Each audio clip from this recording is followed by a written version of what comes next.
Ассалаумағалейкум ахи. Алейкум ассалам. Мына қасиетті мекенде қайдан жүрсіз?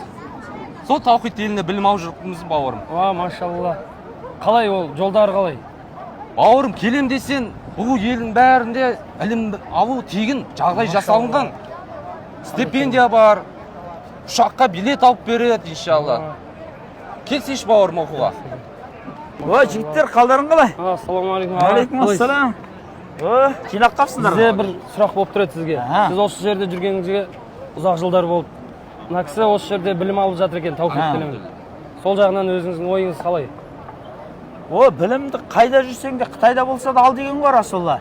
Бірақ осы діни білім алам десең, біздің өзіміздің Қазақстанда да бар емес па?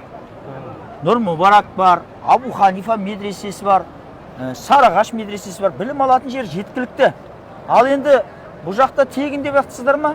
Тегін болса Қазақстанда да тегін оқу мүмкіншілігі бар. Қалай дейсіз ғой? Біздің мысалға бір ғана Жетісу облысының әкімдігінің өзі қаншама гранттар бөледі.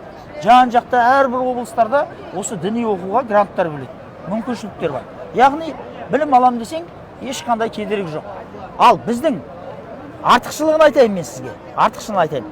Мына жақта жүріп, күмәнді оқу орнына түсіп қалғаннан гөрі, біздің елдегі арнайы жаңағы әкімдіктің қолдауымен оқуға түсетін болсаң, біріншіден оқуың заңды, екіншіден оқуыңды үкімет төлеп береді, үшіншіден сен бітіргенде қайда жұмысқа барам деп ойламайсың.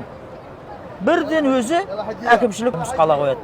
Жаңағы бір оқу орындарына сабақ бересің, болмаса жаңағы әкімшілікке қарасты түрлі басқармаларда жұмыс істеу мүмкіншілігі бар.